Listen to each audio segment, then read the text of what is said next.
Missing a tooth? Here's how we bring your smile back with dental implants.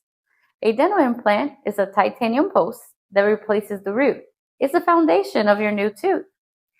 It's made of 3 parts: the implant, the abutment, and the crown.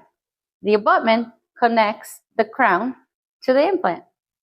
Here at Journey Dental, we use a CBCT 3D imaging and a custom surgical guide to plan and place your implant with precision. Unlike a bridge, an implant doesn't damage nearby teeth. It preserves the bone, makes you feel completely natural. Want to know if you're a good candidate for a dental implant? Schedule your implant consultation today.